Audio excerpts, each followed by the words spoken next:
this recording, this recording will be available. Let me know if you're interested in receiving it. Will sends it to me. Nazir, good to see you. Always good to see you, Nazir. Nazir has been one of our favorite speakers for several years. He was a NASA scientist and is a devoted Muslim.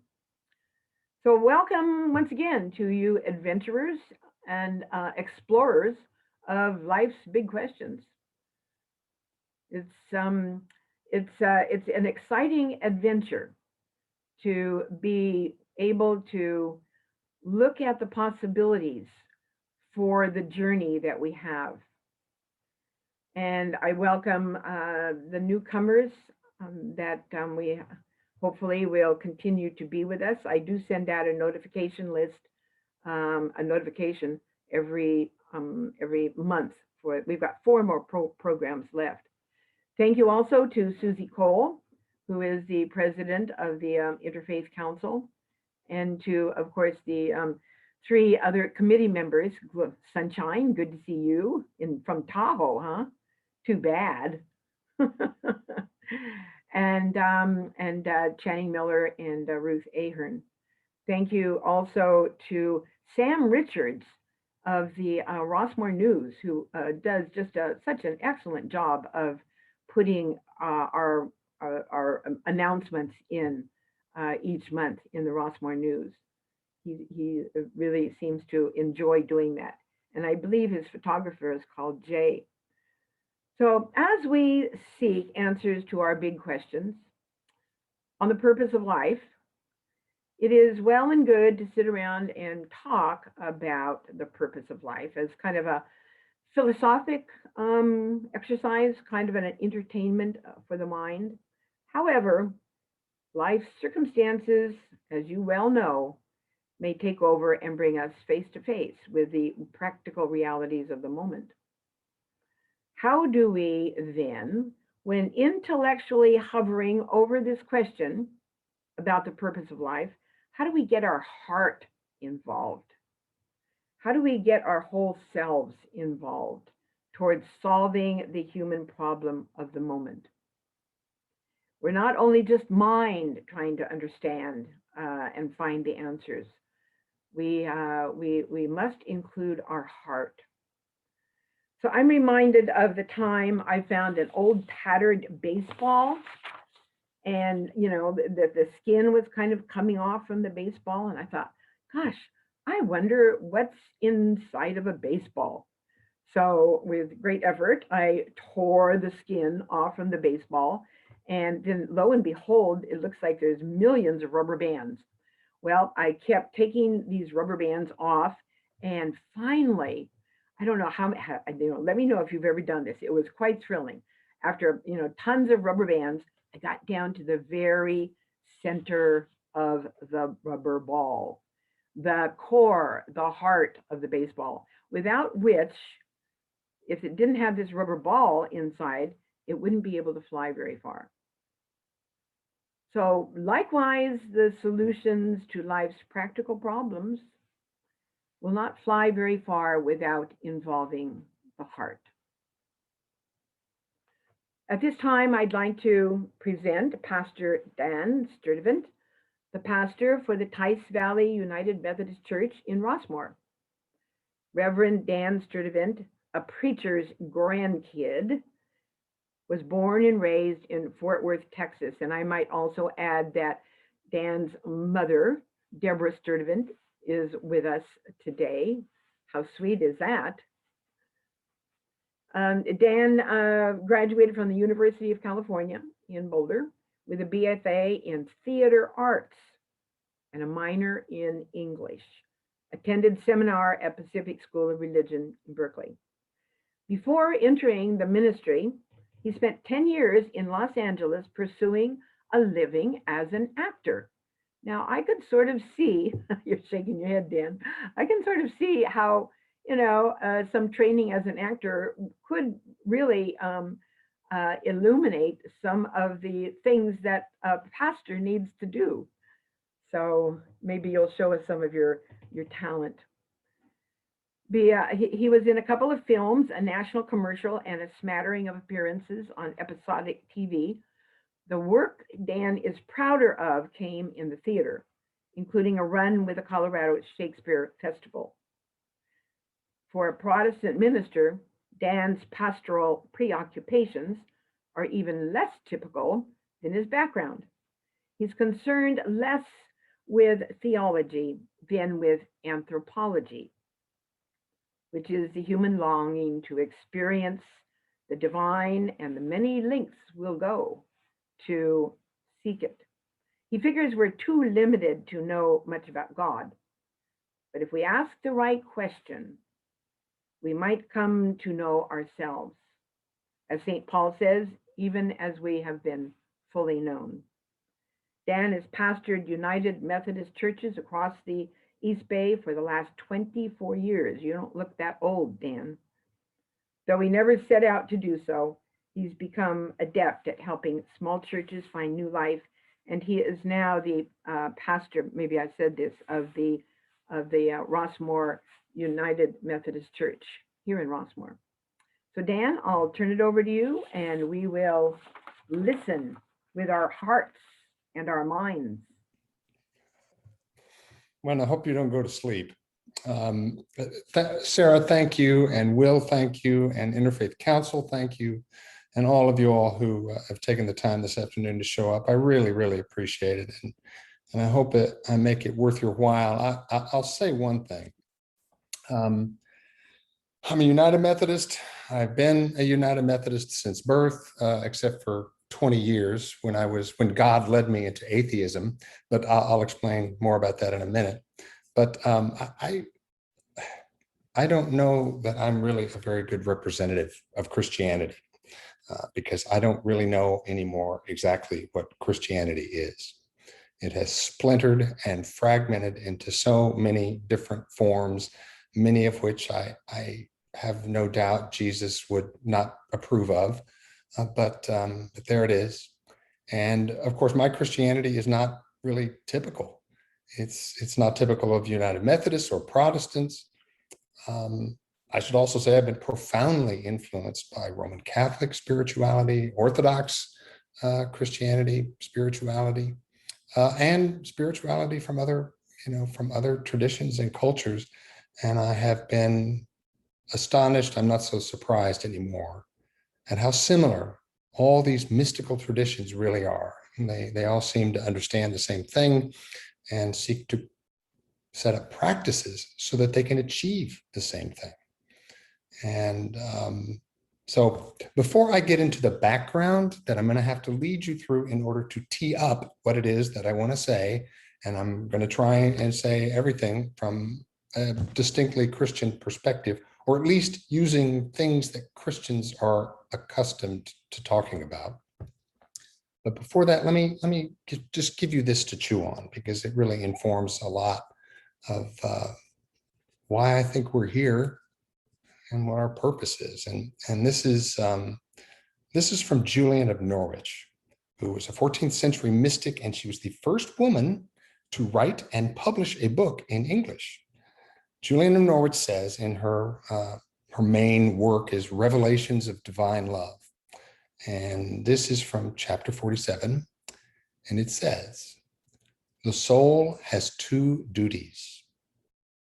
The one is we must reverently wonder at the world we see and seek continually to be surprised. The other is that we must then gently let go and let be.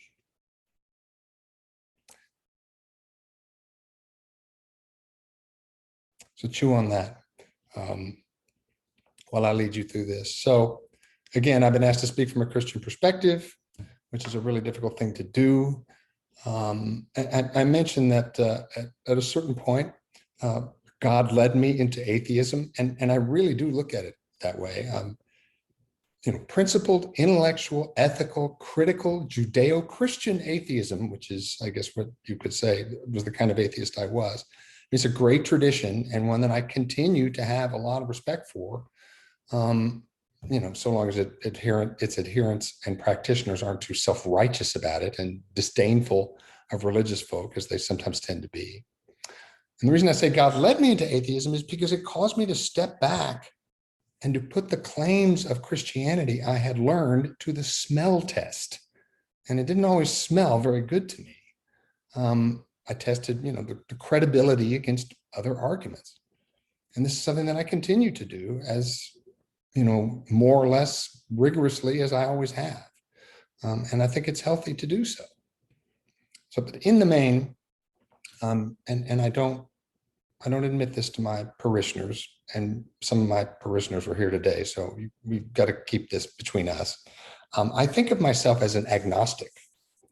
And the word agnostic means one who doesn't know. And when it comes to claims about the potentialities and powers that transcend our capacities to understand them, I don't know. I can't know. None of us can know. And I recommend that you hold suspect anyone who claims to know.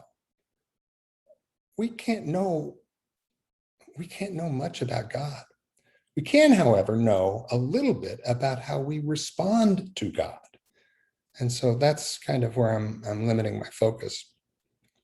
So I don't really know what can be said that represents Christianity in general, other than it has something to do with Jesus, who was born, lived, taught, healed, crucified, dead and buried, and is believed to have been resurrected 3 days later.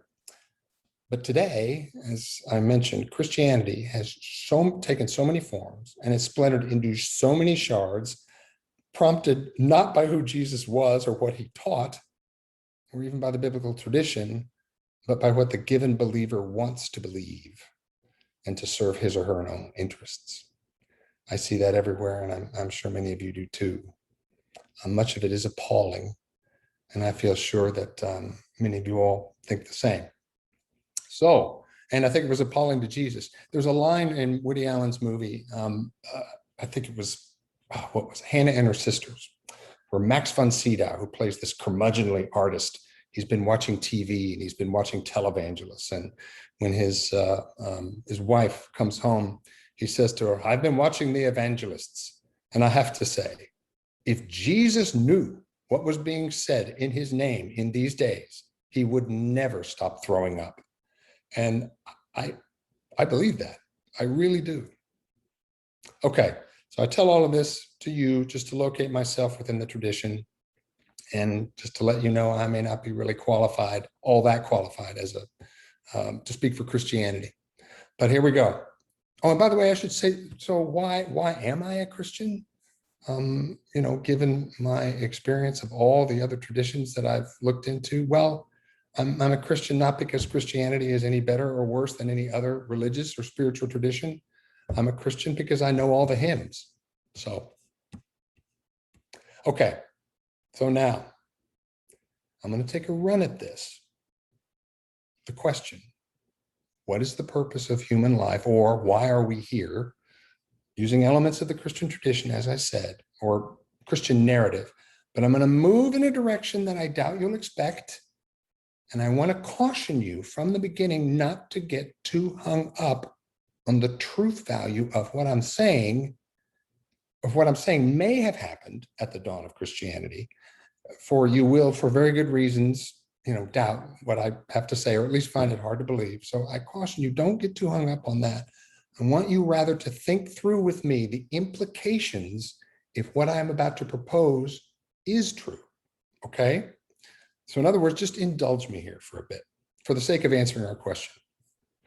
So I'm going to look at that most Christian of Christian beliefs, that Jesus was really, truly, and actually physically resurrected, and what it would mean if this were so, and if he really, truly, and actually physically appeared to the disciples and others, pretty much as it's described in the Gospels, what would be the implications of this? What would that mean? So before I take you any further, let me interject, though I'm not sure what to make of it.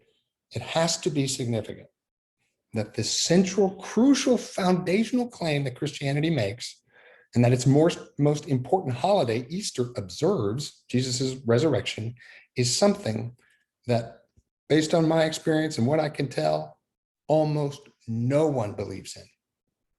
No one that I know of actually believes that Jesus' resurrection actually physically happened. If they believe it at all, they take it in a metaphorical sense. But I don't know anyone who has actually believed that it happened. I'm not talking about atheists or members of other faith traditions. I'm talking about Christians. I don't know any Christians, including most of my colleagues, who believe that it literally happened just as it described. I don't know anybody. Now, there are those who claim to believe it, but I think they claim to believe it in order not to admit it to some of their faith community members and get them all angry at them, because the people that they'd be admitting it to don't believe it either, and they really don't want that fact brought up because it would bring too many complications to their faith. And then I would say that those people who really do actually believe it and do not question it, I don't think they believe in the resurrection either, because they don't know, none of us know what they're talking about. None of us can understand what it would have been like to have witnessed face to face the risen Jesus Christ. If you had somebody that you knew well, who you had followed, who you had admired, who had changed your life in many, many important ways, and you had seen that person die, actually die, bleed to death, be buried, etc., and then suddenly they were to show up with the marks of their death still on them, I promise you, you would freak out.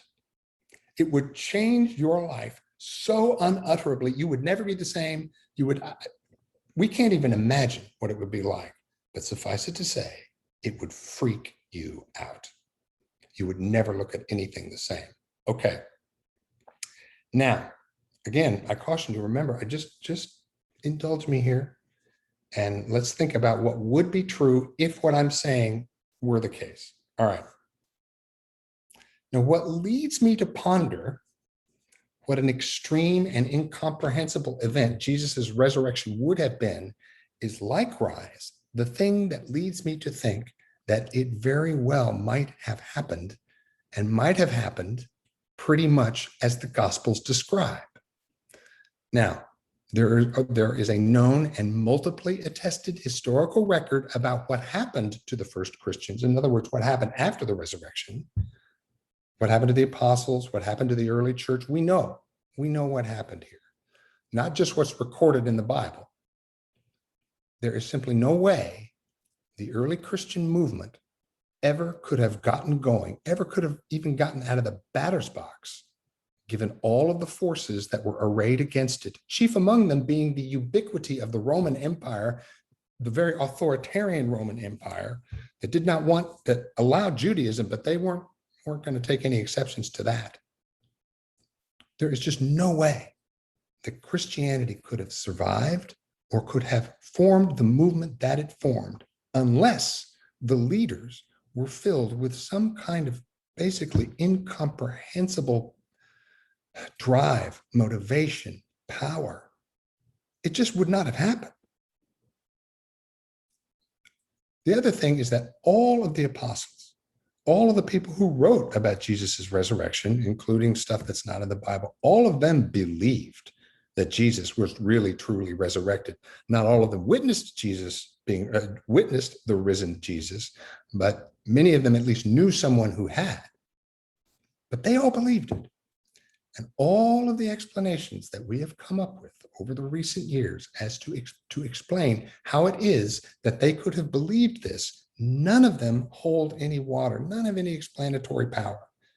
I mean, am I supposed to believe, I've written some of them down for you, am I supposed to believe that these guys were filled with this transformative power? I'm talking about the early apostles, and that they believed Jesus was truly resurrected.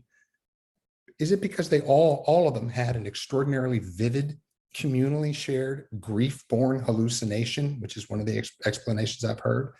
I don't think so.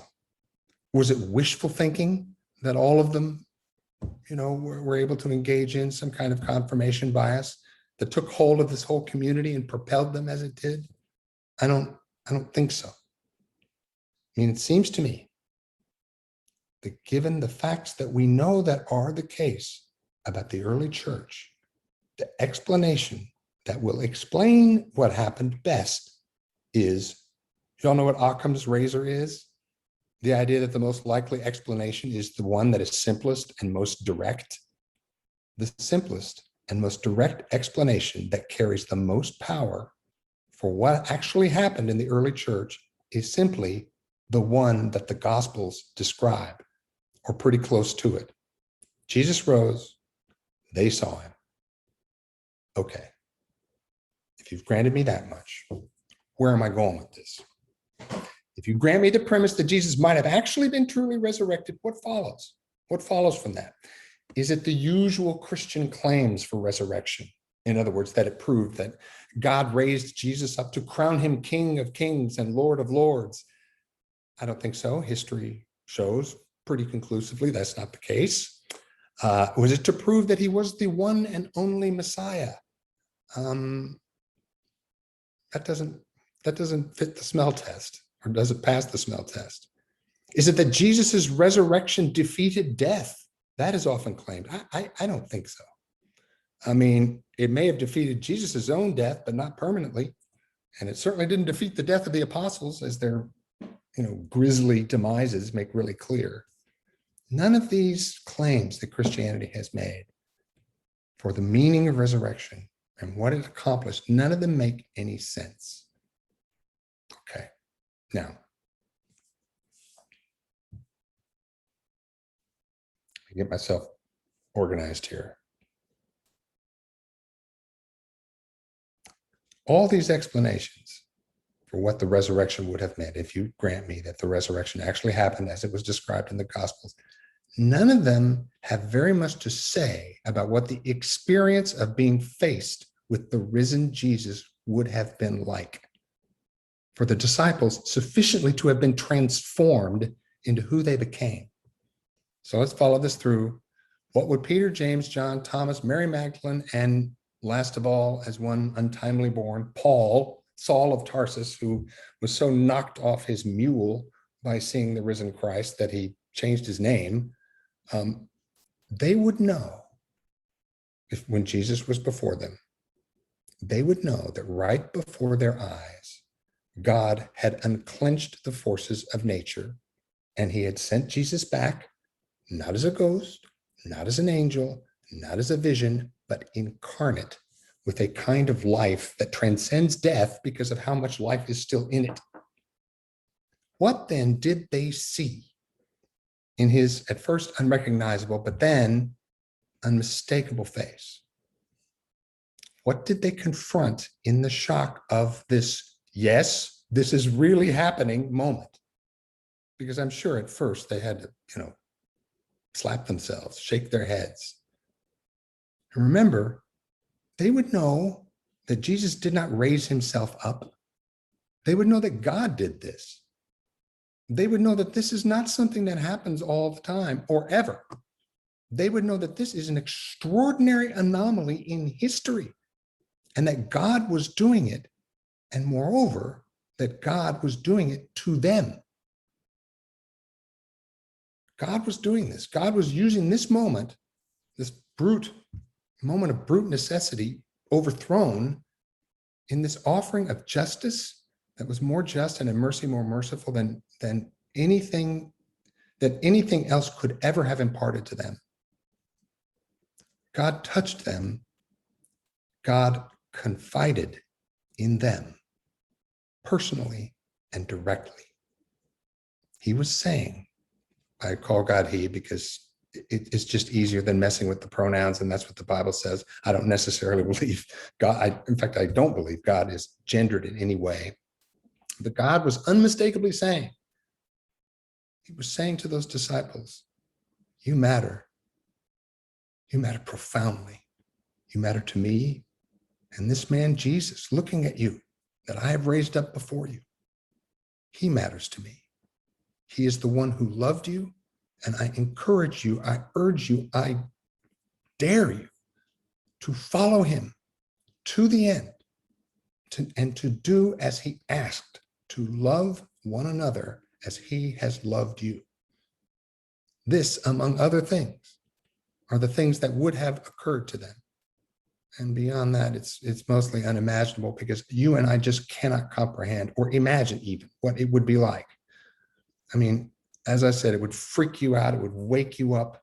It would transform you utterly and forever in a way that doctrines and ideas and assent to the various propositions that Christianity has been based on ever since, it would change you far more profoundly than any of those other things.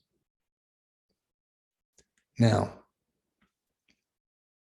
I should add here that you will notice that the farther we get away throughout the 2,000 years of Christian history, the farther and farther we get away from that original event and of resurrection, and those who witnessed personally the resurrection, the farther we get away, the weaker Christianity actually becomes. The more diffuse it becomes, the more idolatrous it becomes. And what I'm thinking, and part of the reason why I'm thinking what I'm sharing with you today, is that those original disciples, they were imbued with what Christianity is supposed to really be about. And ever since then, we've just gotten farther and farther and farther away. So, I mean, I noticed among that early church, the energy that these guys had and women was extraordinary. It was something that you just can't do. Paul was probably in his 50s, and yet he traveled all over the Mediterranean and back, thousands of miles. He was absolutely tireless. And what I want to know is, where is that tirelessness now? It's all but lost. We just don't have it in Christianity anymore, because so few of us ever have that impetus that those first disciples had. Okay, so where do we go from here?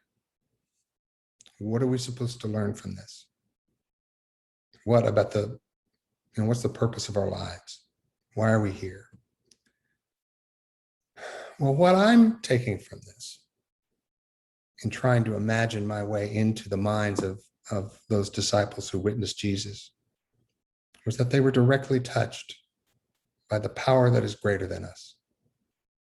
They were imbued with, the reality of existence was forced on them in a way that most of us never, ever confronted.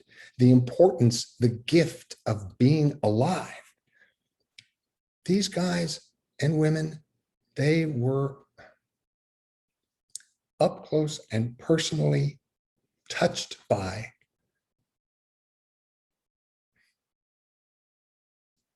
the majesty of existence. I don't know any other way to say it. And this imbued them with the power to go and do what the caring heart of God bids us all to do, which is to love one another, to do justice, and to love mercy and kindness, and to walk humbly on this earth, and to bless. When I look at the life of Jesus, and when I look at the most important things that the apostles ever did, it was that they blessed other people, wherever they were, however they were. But where I would go from here is a poem that I love a great deal, or part of it that I love a great deal, is Shelley, Pierce, what is his name? Percy Bierce Shelley, or Bish Shelley, I don't know how you say his name. 19th century romantic poet. He had a wonderful poem called Hymn to Apollo. And in that hymn, he says, and this is Apollo actually speaking, and Apollo in this poem is actually more than the Greek Apollo. Anyway, the line is, I am the eye with which the universe beholds itself and knows itself divine. All harmony of instrument or verse, all prophecy, all medicine is mine. All light of art or nature, to my song, victory and praise in its own right belong. I am the eye with which the universe beholds itself and knows itself divine. What else did those apostles experience other than the fact that God, who created them, was seeing them and they were seeing God. They were indeed the eye in which the universe was beholding itself and knowing itself divine. I think we are here to try and do that, to witness the universe's profundity, its majesty, its loveliness, its tenderness, and to know that it is divine, that it is a gift. And of course, when we recognize that, when we're able to be confronted by that, we're going to be different people. We're not going to do the many corrupt and awful and violent things that we do, I hope. And so, this takes me, I may not be taking, Sarah, as much time as you want me to take, but I'm pretty close to being done here. And we can open it for questions, which would be great. Questions and comments. But all of this takes me back to the original thing that I started with from Julian of Norwich. The soul has two duties. And the first is to wonder and to seek in our wondering, to be surprised, to be amazed, to be delighted, and then to let go and to let be.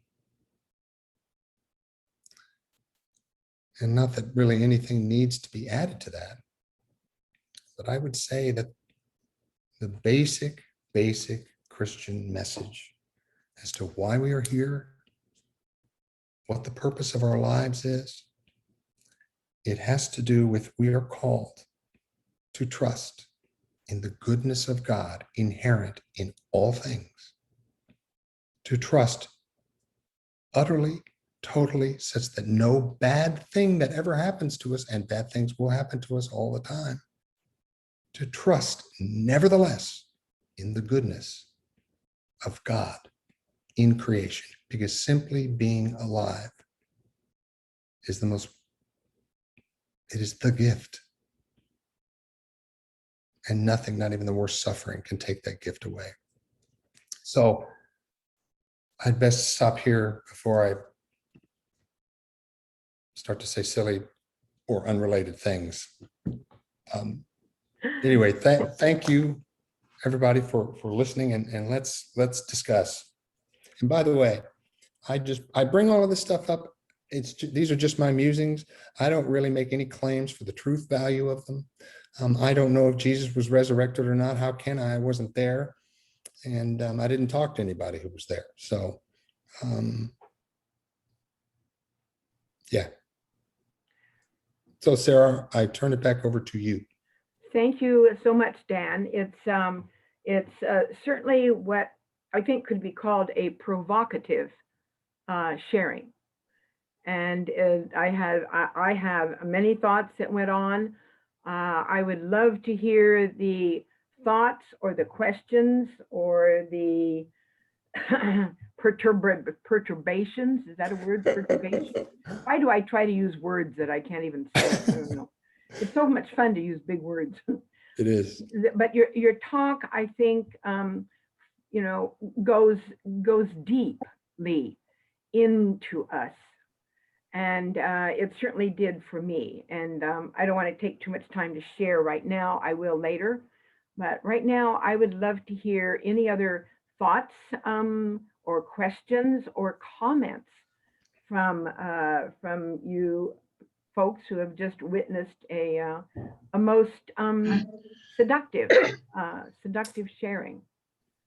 And just raise your hands. And Dan, you can call on people if you would like to do that. Will wants to say something, it looks like, or he just left a text. Oh, they're unmuted, Channing and Nancy. Okay, so Channing, I guess what he's trying to say is that they're ready to share. Go for it. Okay. Shall I start first? Okay. Sure.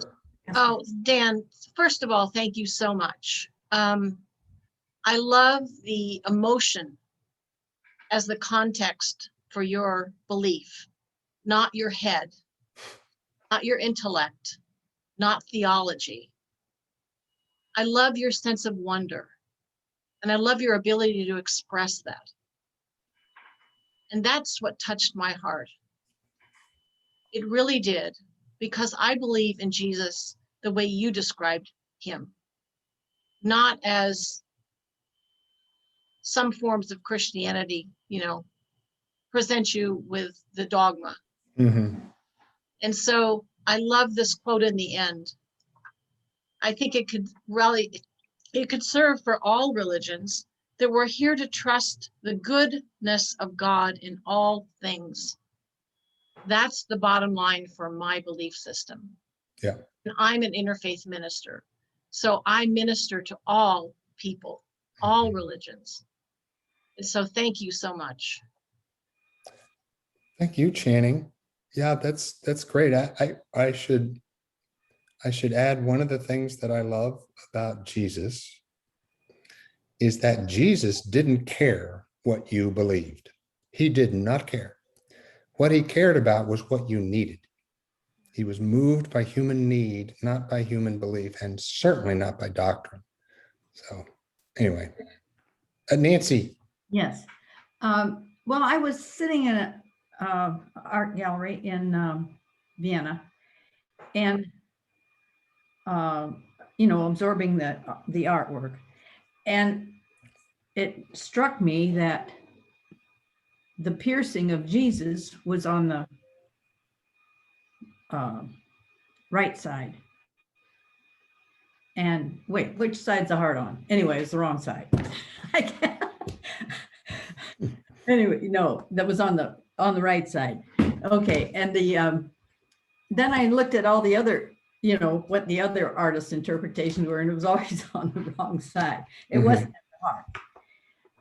And so I deducted from that the lung was punctured and deflated. And I know it's hard for you to believe, but I am a nurse. and so when that happens, what we do now is put in a tube and reinflate the lung. But I think it's very possible that Jesus did die or whatever, or was very unresponsive, at least, and that he was bound. I think there's documentation that he was wrapped very tightly, so it could have closed the hole, and he was able to then reinflate that lung. The other thing that happened in my life is that when my father-in-law passed away, they called the ambulance or whatever, take him to the funeral home. And then he started breathing again and was revived. And then they said, well, just let him go. Pretty soon he died again. And then he revived again. And this happened several times. So, putting those two ideas together, I think it's very possible that he did revive. So I mean, that was my explanation, but it does make you turn to other sources of inspiration, I guess, as to how that can affect your belief, I guess. Mm-hmm. So anyway, I appreciate what you had to say. Thank you, Nancy. So Yeah. I just want to point out, Nancy, you're a great example of the profound lengths that we will go to explain what happened to Jesus based on historical and scientific, the historical and scientific perspective that we all share. Right. And it's really clear in the Gospels. It's important in the Gospels. No, he's dead. And whether or not he really was dead or not is not something that we can know or verify. No. So what I'm thinking, or at least the approach that I am now taking, is let's take the stories seriously on their own terms. Mm-hmm. And what do they mean to us? Forget about if there's historical accuracy there. Forget about it. And John, the piercing the side that you describe is from John's gospel. which was written so long after Jesus was gone and is so incredibly symbolic of things. I don't know what piercing the side means, but I know it had some kind of symbolic meaning just because that's what John did. Anyway, I just, this is why I had the what I said at the beginning of my talk, don't get too hung up on the historicity of what I described, because we've been wrestling with this for 100 years and more. And I think we're really missing a lot by getting hung up on what we could never verify, about history. Mm-hmm. I'm glad to hear that. So what eventually happened to was it your father? No, father-in-law. Well, eventually, after about 5 times of this, he finally stayed dead. Okay, well. Yeah. Awesome. Thank you, Nancy. You're welcome. Thank you for sharing. Who else? I see Is it Jessica has her, Thank you. and Ruth Yeah. are unmuted too. Okay. Go for it, Jessica. I really like the feeling thing, the sensing of the profundity. Yeah. I like that. I come from a kind of crazy background. I was married for years and years to an American Indian, and we did go through various machinations with him. And it's just a matter of, for me, I can only just imagine sensing God that profoundly as the disciples must have. Yes. And I wish I could sense God that profoundly, but Me too. I sense God in a gentler way. And I liked what you said. How could it? They must have been just so profoundly affected. I'm sure they were. I'm sure they were. And I don't care what the reality was. That makes sense to me. Yeah. Good. Oh, good. You get it. You get what I was trying to say. Good. Thanks. And then I have so many people in front of me. Somebody else, Will, you said had their hand up, or Yeah. Ruth is, Yeah. Ruth. So I was going to say that to me, that's an absolutely profound assessment of what religion means to us. It seems to me that what happened in reality to Moses or Abraham or Jesus or Muhammad or Baha'u'llah or any of the other prophets in this world, the really important question is, what does it do for us? And how does it change our relationship with one another? And how does it make us better? And, I think you just hit the nail on the head in words that I would never have thought of myself. And I want to thank you for that. thank you, Ruth. Reverend Dan, one of the things that I loved about your presentation is that it kind of exposes how often what we come with influences what we're actually looking for in religion or the religious experience. And as meaning-making animals, we can come with our expectations of an assurance of pardon or an assurance of knowing what history happened or some other assurance of the meaning of life. And when we experience the hard parts of the faith community, sometimes we can just let those, whatever drew us to the answers or the experience of a particular faith, can be quite can create a lot of turbulence in our religious world.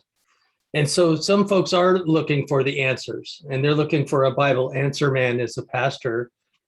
What is it like for you living into these questions that changes the experience of religion for your parishioners by being more like Jesus, if you're want to be accurate about it, because he asked a lot more questions than he Yes, gave he did. answers as well.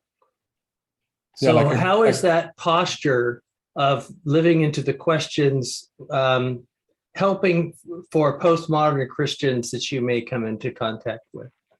You know, thank you, Will. Excellent question. You know, you said something that sparked a thought in me that I hadn't really thought of, that one of the things in the circumstances that I described with, you know, the apostles confronting the actual body of the risen Jesus, is that what it did is it completely upended any expectations they might have had. Because nothing limits our understanding of what is possible than the expectations that we go to the possible with, if that makes sense. And when this happens with Jesus, I mean, it would be totally disruptive to your thought process, to your consciousness, to have something that is so utterly unexpected confront you in such a direct way.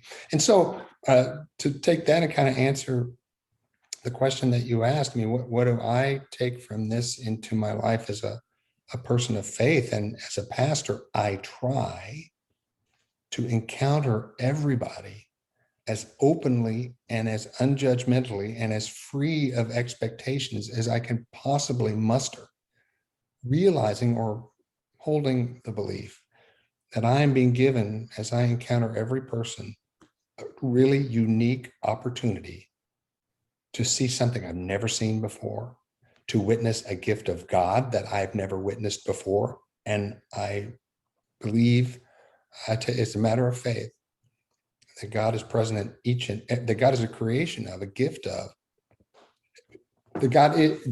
Each person is a creation of God, and each person is a gift of God. And I have an opportunity when I meet those people to get a little insight into what that gift is. And it's a very exciting thing to me. Very exciting thing to me. Also helps keep me from being too judgmental, which has been helpful. Bob Howell, go ahead. Unmute yourself, Bob.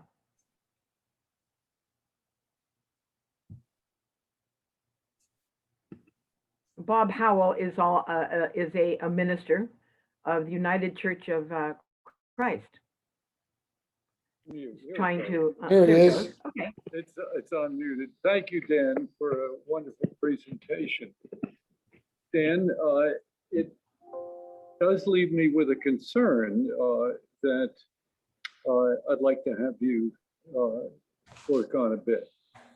So one point that you made is that the further we get away from the early belief, the power that the early disciples felt that the resurrection actually occurred, the further we get from that event, the less that people actually believe in the resurrection.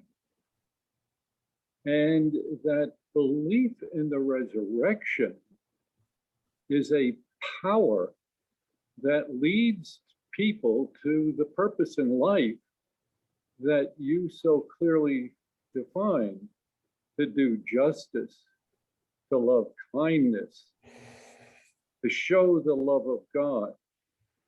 And so it leaves me with a concern, Dan, that as we get further and further away as Christians, are we really doing what God is challenging us to do in that resurrection experience that the early disciples had in doing justice, in showing the love of God? And that's the challenge of the preacher, I would see too, though, is helping to sense metaphorically the power of the resurrection, to get people to really live that purpose in life. I think, Bob, thank you. It's great to see you. I'm glad you tuned in. I really appreciate it. I really My brother. appreciate it. So, for me, believing in the resurrection is not the point. And I don't think it is the thing. I think what the disciples felt was not, oh gosh, I now believe that resurrection is possible, but there was an urgency, a power that they felt. And it was that power that God confided to them through sending Jesus back to them that filled them with an urgency that has been lost in the church. And I look at my own, the United Methodist Church. One of the best things about it was its prophetic call to, speak to the injustices in the world, which is all but silent now. And Yeah. I have to think that one of the things that is causing the precipitous decline in United Methodist membership is the fact that the church is unwilling to stand up and be courageous with the urgency that those early disciples and that Jesus certainly embodied. And so really what it is that I think we're getting farther and farther away from, it's not about belief in the resurrection. It's the urgency that the experience of Jesus appearing to them after he was dead. It's the urgency that experience filled them with. Does that make sense? It does. And I think about the Emmaus walk, and that was a big practice of the United Methodist Church, putting people through retreat way, that kind of an experience to get them really motivated to do this. That was certainly the original intent of it, for sure. I don't know that it's doing that now, but I don't know. I don't know. So I raise that concern. And well, it's obviously a concern. Leads me to be concerned that we're really weak on justice. Oh, gosh. Yeah. Dan? Yes, ma'am. Let me express how poignant the statement you pretty much ended your sharing on. We are called to trust in the goodness of God. This to me is such a profound reality when we can do it. It is not an easy thing to do. And let me share with you my story briefly. Last night, I had a dream, and I don't dream very much, but I had a dream of Jesus holding my son, who's a 50-year-old carpenter, holding him. And that comes from our son went up to the wilderness in Oregon, built himself a little home in the wilderness with the wolves and the bears and the mountain lions. And we got up there to see it. And just the week before last, it burned down. The whole thing burned down because of that huge fire, the bootleg fire, a million acre fire. And Nathan got out of there okay. He got his girls who were visiting out. And so he was okay, but he's devastated. Yeah. 50-year-old man that moved up to the wilderness so that he wouldn't be homeless. And he is now homeless. So Jesus, I believe, gave me this wonderful vision of him holding my son. And my son is holding his tools.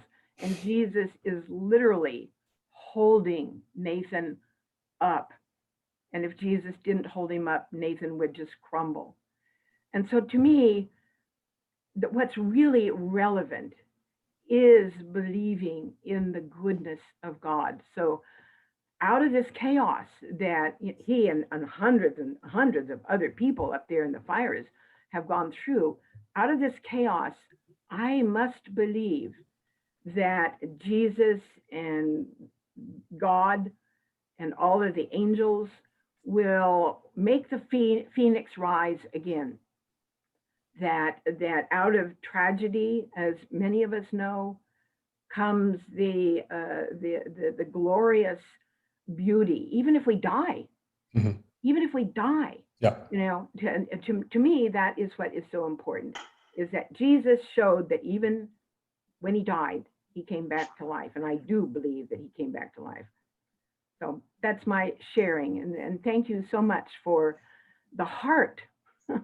You really, really presented us with a way to open our hearts to each other and share our stories with each other. Sarah, thank you so much for sharing that. And my heart is greatly comforted that a mother's heart was comforted. A mother worrying about her son, and mothers and sons they have quite a thing going, as my mom and I can attest. But I know one of the things that will happen for a mom is when their kids suffer in any way, it's a torment past which there is nothing worse. And so for you to receive such a dream when you don't remember your dreams that often, what a nice blessing that is. And I'm greatly pleased to know that you had it. Thank you. Dolores, you have something. Yes.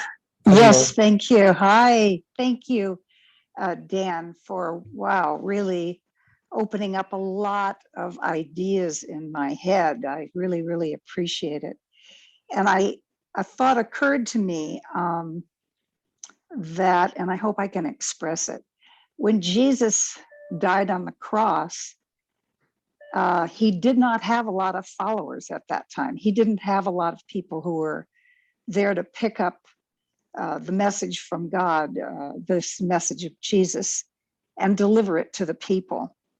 And so I wonder if maybe the resurrection of Jesus is actually the resurrection of the word, the resurrection of this message from God that is really the essence of Jesus. Mm-hmm. It isn't the man, it's this Mm-hmm.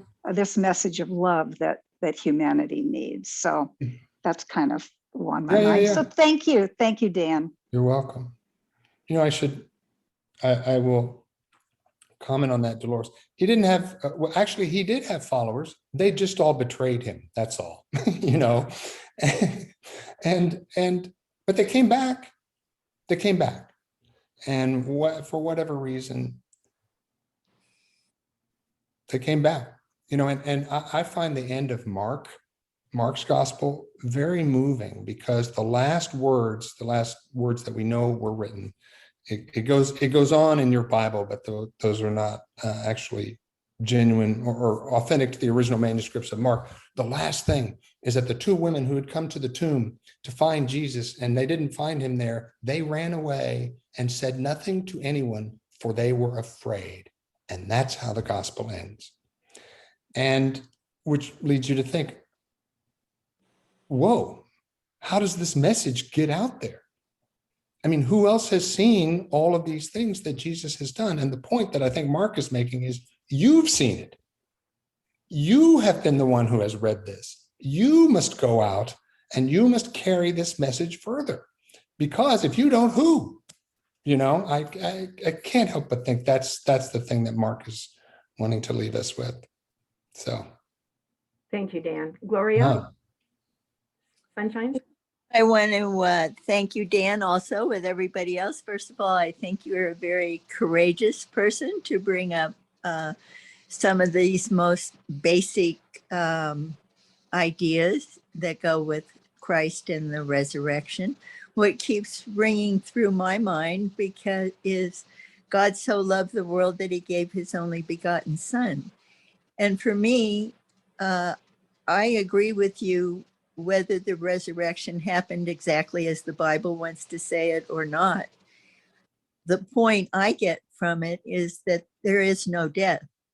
And God, the one God, whatever our religious tradition or spiritual path, the one God gave us once again an example to show his love in that there is no death, and that all he's asking in the most profound way to the humankind is that even a son crucified, beaten, bloodied, dead will be and is always resurrected, is not let go.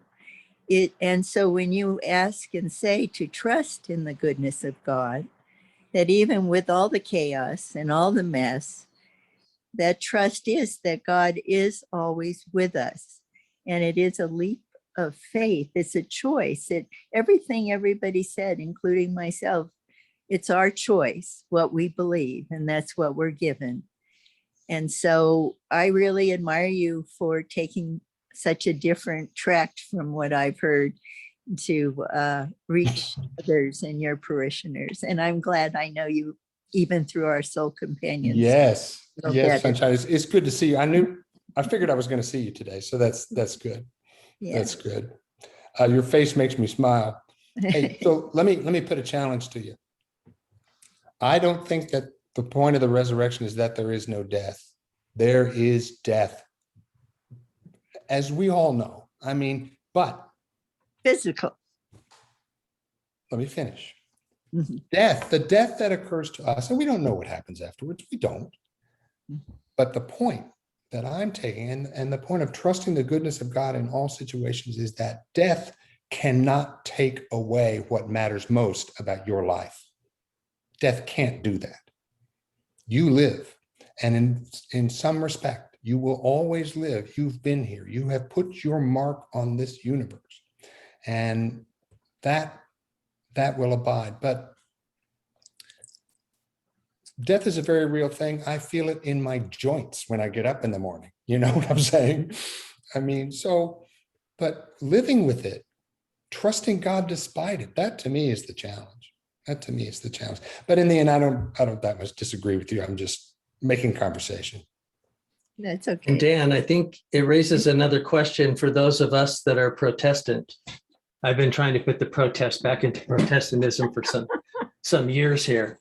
It doesn't always work, but I think one of the issues for we Protestants who don't have the Maccabees in our canon, but they're somewhat deuterocanonical for Catholics and Eastern Orthodox, and we know where to find them, but we don't hold them to the same level of stories, is that Jews were in that time of 300 to BCE to even 300 CE, were trying to make sense of the destruction of the temple and the desecration of the temple by Antiochus Epiphanes, and trying to figure out how God justifies the lives of those who are killed for standing up for their beliefs. And I wish we had the Maccabees in our canon where we might be able to see that this is a typical rather than atypical response to oppression. And that when we see Jesus's response to Roman oppression, like the Maccabees' response to Greek oppression and the lack of religious freedom, that when people stand up to that, they are justified in their life and into the next life. And that being faithful even unto death is the answer to religious oppression and political oppression towards liberation, and that liberty itself, not just individual liberty, but communal liberty and justice free of oppression, is the point of the human life. And that if we could see Jesus's life and death and resurrection in the same light that we see the Maccabees, that we might see less anti-Semitism as well, because that's a deeply Jewish principle that I think we see living out in the life of Jesus. But that tends to be the place where I rest my hat, is that Jesus was faithful unto death so that I should be. Yes. Not for me to focus on a next life. Right. But in this life. Right. Exactly. And focusing on justice and mercy and all of those things, that is the thing that cannot be killed. That is the thing that death does not threaten. In fact, somehow death seems to enhance that message or intensify it, kind of in the same way that remember when Elvis died? When Elvis died, his record sales shot through the roof. And one of his manager or whoever it was said, "Wow, great career decision." And the point is this: when somebody dies, suddenly the meaning and significance of their lives takes this huge leap. And you see this happen all the time, especially with musicians. You know, their record sales will go through the roof when they die. So, and I think that that's certainly the case with Jesus. It was the case with Gandhi. It's a case with Martin Luther King, and many, many others. When they were assassinated, their record sales shot through the roof. And the meaning of their life actually took on more, became more encompassing and more effective than it had been before. Sad but true. Sarah, you're trying to talk, but you're muted. Ruth, did you There's- put your hand up just now? Ruth Ahern? I saw somebody's hand go up. Whoever's hand went up, please speak. Oh, Sally Nordwell. I believe that was me. Thank you very much, Dan, for the message that you gave today. I grew up in a highly stratified theological environment and spent many, many happy hours in college debating between predestination and pre-authorization and what was fate and all this sort of thing. And we were a group charged with changing the destiny of the world and society and everything like that. And as I grew older and learned that I didn't know what I didn't know, I ended up boiling it down to head knowledge and heart knowledge. And my heart knowledge told me that it wasn't as important to know the answer to all those questions as it was to live out the message of Jesus that was, as ye have done it unto the least of these, my brethren, so have ye done it unto me. And so my challenge had to be to treat other people with love and respect. And it wasn't always easy to treat other people with love and respect because they weren't always treating me with love and respect. And so I needed to figure out how to get around this whole thing of, you know, how come I'm the one that's expected to be so good and do it all right and everything else, and quit seeing the world as a master judge. You know, are you doing well enough at this? And that's the challenge for me still, is to figure out how to get around feeling like I'm being judged. Am I doing it well enough? Yeah, me too. Me too. Me three. Hey, Sally, it's good to see you again because you were at the thing last Wednesday, the generous Yes, the listening soulful workshop. listening. Yeah. Good to see you again. Thank you.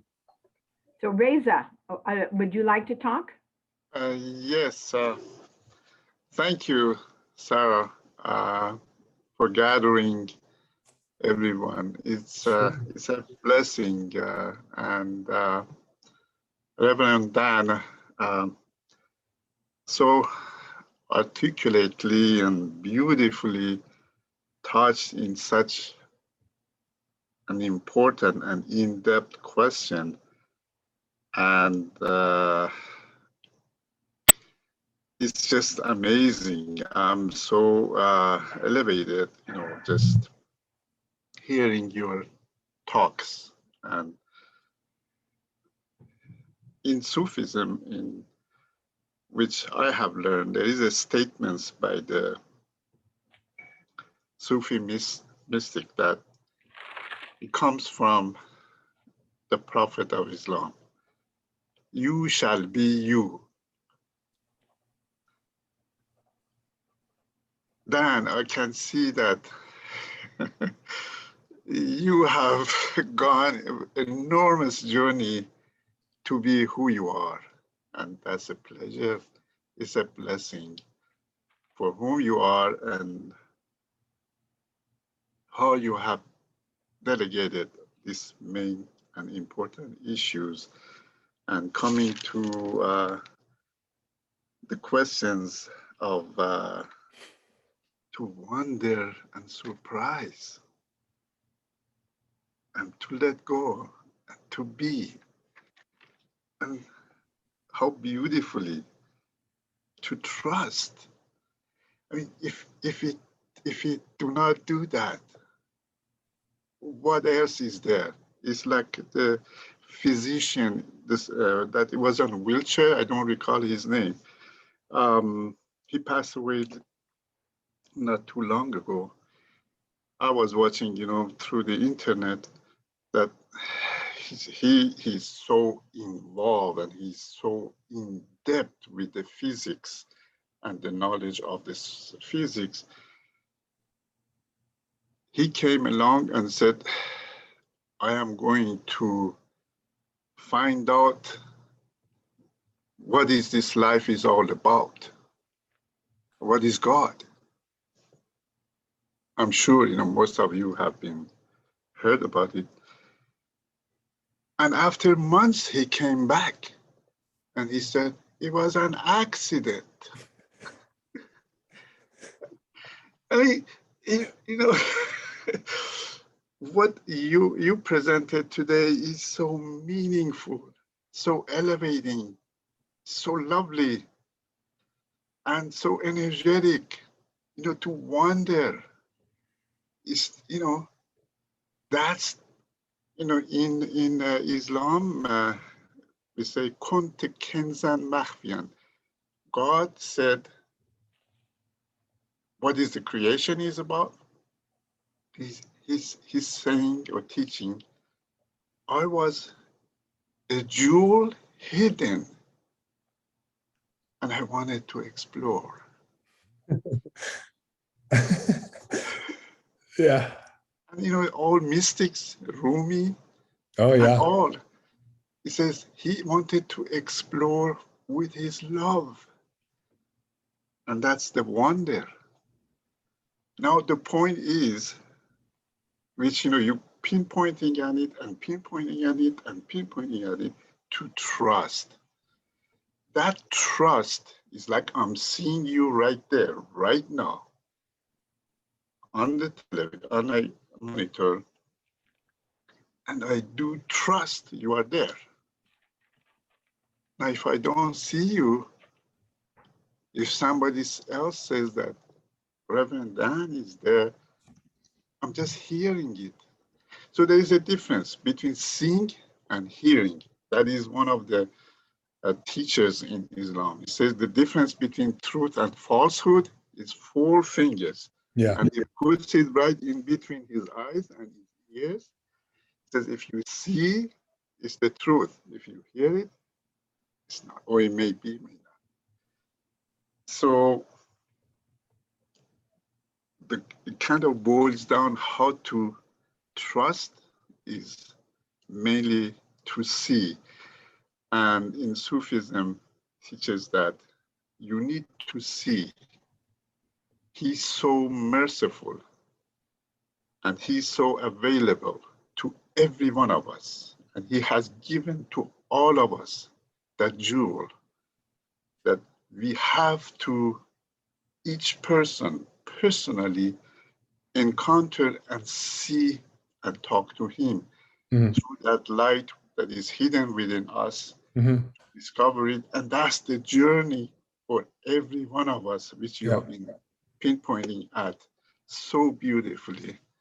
Thank you. Reza, thank you. What a lovely things to say, and a great testimony. And I don't know a lot about Sufism, but I've read a lot of Rumi. And do you know what I love about Rumi more than anything else? Of all the great prophets and mystics that I know of, no one had more fun than Rumi. Do you know? There's so much joy in his work and so much, and I can hear him behind those poems giggling, just laughing and enjoying himself. So it's a great thing about Sufism, a great thing.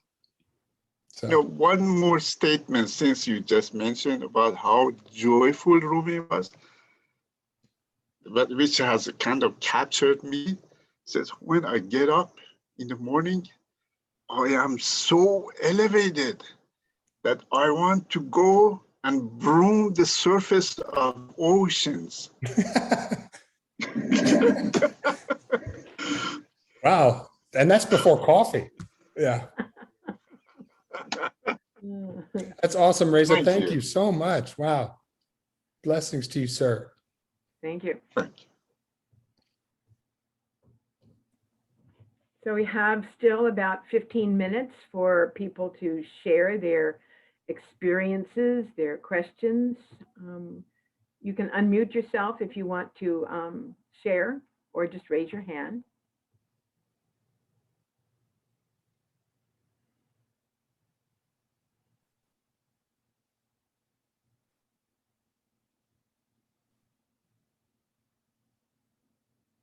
Linda, go ahead.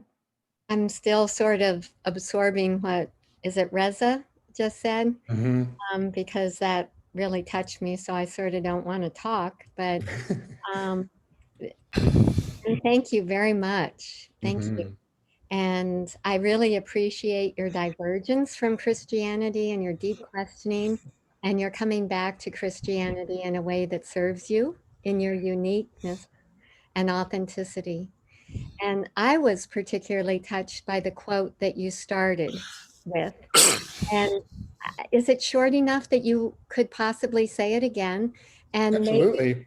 comment, and then if you could comment, my comment or the question I have for you is, for me, that's such a beautiful, beautiful commentary. And it's curious to me that you would bring such, for me, what is potentially a mystical comment into your conversation of Christianity. And I would love for you to go further, if you feel like it, with the intersection of being in the world versus doing in the world, and where you stand with what it is to be. Oh gosh. Wow. Great. Awesome question, Linda. Well, so let me read the quote again, and caveat emptor. This is a paraphrase of what she says. If you want to know what Juliana Norwich says, there's a bunch of translations of her work, and she wrote in English, but it's old, 13th or 14th century English, so it's needed to be updated. But it's Revelations of Divine Love, which I think everybody should read. And it's chapter 47. It's at the top of 47. Anyway, the quote that I read, Linda, is the soul has two duties. The one is we must reverently wonder at the world we see and seek continually to be surprised. The other is that we must then gently let go and let be. And to feebly attempt to answer your question about the difference between doing and being, I mean, I feel like I'm on a more or less constant seesaw between trying to embody both those things, recognizing that who I am is informed by what I do, but at the same time, I'm more than what I do. I am. And I guess the way that I try to reconcile this is to take time out daily, as often as possible, merely to be, and to listen, and to allow the Spirit, whatever else it is that comes into my heart and mind as I'm attempting to be, to just let it be. And it's one of the things I imagine I will always be wrestling with, because I like to do stuff, but at the same time, I know I'm more than what I do. I hope that I'm more than what I do. And I also have to say, the things that have gone best in my life, the things that I've done, the ministry that I've done, the sermons that I write or whatever else, the things that have been the most successfully, or I should say, well responded to, are those things where I felt like I haven't been in the way of them. Do you know? Where they were almost easy. They almost just fell out of me without effort. And it seems to me that those are occasions where my being is sort of standing up and being counted, as opposed to what I'm doing. Because my doing gets in the way. Okay, I don't know if that answers you. Cool. That was way cool. That was way cool. That was cool. So Can I go to a second phase of the question? Oh my gosh, there's more? Yes. Yeah. Okay, so what if it's the case that Jesus's life was such that he went through initiations of different levels of consciousness, and he became attuned to his Father, and he and his Father were one. And in being so, he was in the streaming downflow of the Holy Spirit, or whatever we choose to call it, such that those moments that you're talking about, those divine moments when things in the universe seem to come into alignment so easily, and there's a flow. What if that's the future of the human species? Well, that would be great. Yeah. That would be great.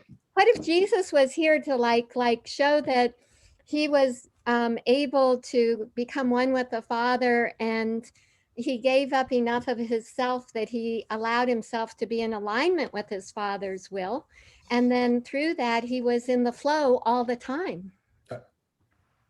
Perfect. Okay. I couldn't better agree with that. And I mean, it's always occurred to me, that's the thing about Jesus, is he is completely in accord with God. I do not believe that Jesus was God. I think that we can understand the term Son of God in many, many different senses, but I do know this: Jesus is an example of what like the perfect God-shaped life is for a human being, and that he was locked in. And just as you so beautifully described it, look, that's the thing that is so moving to me. One of the things that is so moving to me about Jesus is that accord. And I would love to be able to achieve that in my life. I don't exactly expect to, but boy, howdy, that'd be great. And it's sometimes considered so unchristian to even consider that as something to evolve toward. And, I just wish that, I don't want to use Jesus as a scapegoat for my life.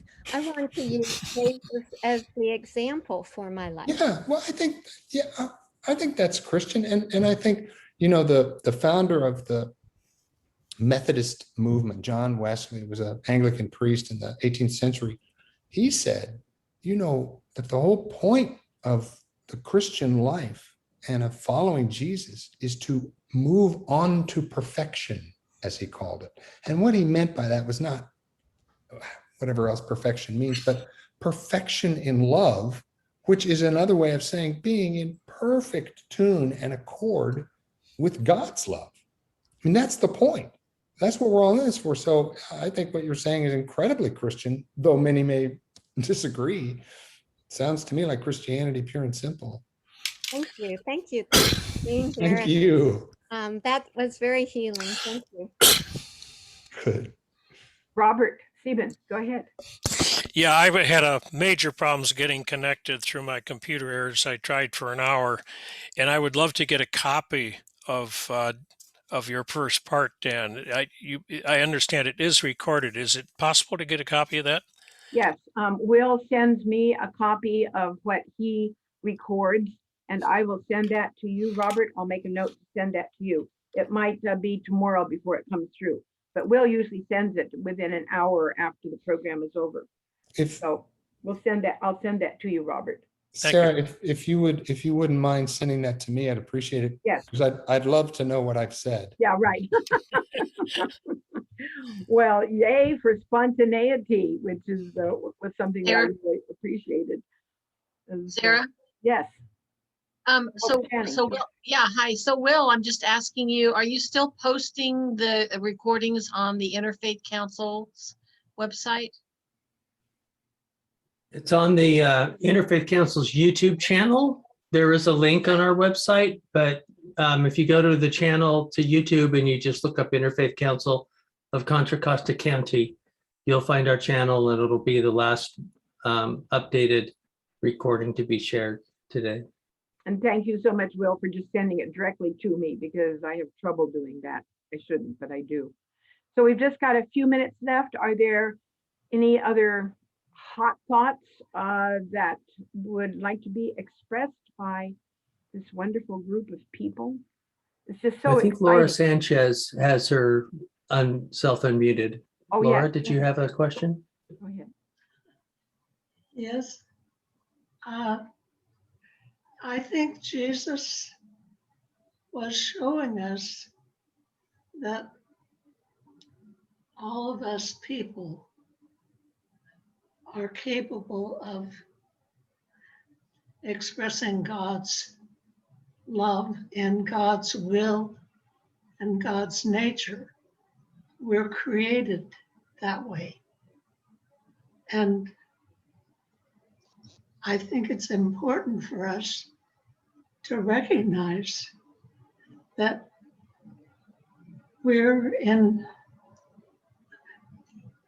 to trust that we have the abilities, if we use them, to be expressions of God. And I appreciate everything Dan has said today. It just shakes up my thinking and my heart and gets them all excited again. And spending time letting God be in our intaking God is important. However, we really believe God is, and that's a first person take on God. It's somebody else's idea that we've appropriated. And it's important to spend that time. How many times did Jesus go apart and spend time alone? And we have to do that. Yep. And Yep. just trust that we're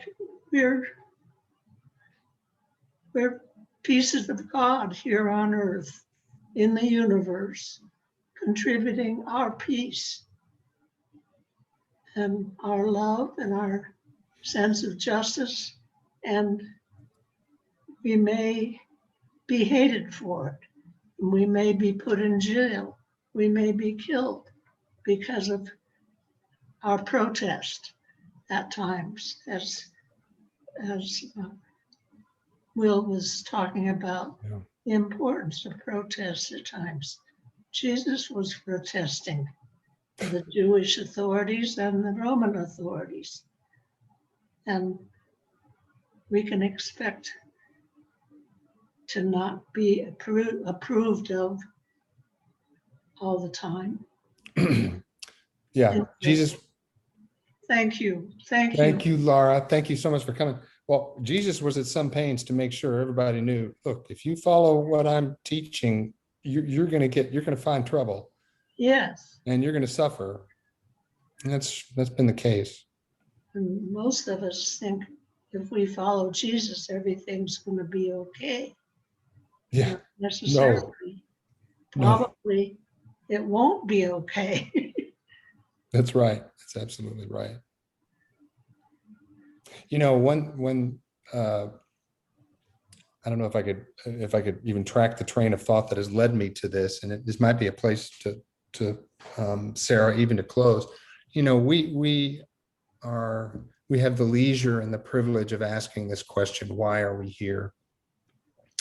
But I venture that at least 3/4 of the people on Earth are not in a position where they could even ask such a question. And for all the reasons that you can imagine. So surely one of the purposes of our being here is to make the earth a place where more and more and more people can chime in on this question. Why are we here? And what is our purpose? So that's something to think about and something to do. Thank you so much, Dan, and thank you, each of you who have shared and those who have listened. It's been a very rich time for me, and I come out with a real clear call for the purpose of my life. We are called to trust in the goodness of God, and that's no matter what. No matter what. And to take time out to listen to God, there's a reason why meditation probably has become so extremely popular everywhere, and it is so good for us, is that it is a time to be. It's a time to be, and to stop doing. It's a time to be so you can go do.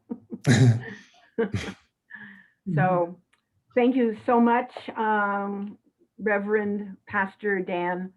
I really appreciate your provocative talk, and I think you're leaving us with some more questions, which is where the big questions always lead to. They always lead to more questions, and that's good.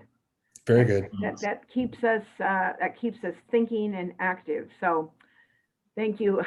Next time we will have a representative of the Latter-day Saints Church, which is also known as the Mormon Church, and I will send out a notice about that. And after that we've got three more sessions where we have, I believe, a Sikh, a progressive Catholic, and I don't remember what the other one is, but tune in, because it's rich. It's rich for the soul. It's rich for the mind, and it is really rich for the heart. And you brought out the heart, Dan Sturdevant. Thank you so much. So see you all in about a month. All right. Okay. Bye. Bye, everybody. Thanks so much. Bye. This Bye, is good. Dan. Thank you. Thank you. Bye. Bye. Bye. Thank you. Have a great month. Sarah, Be well. Thank you. Am I on your list now, Sarah?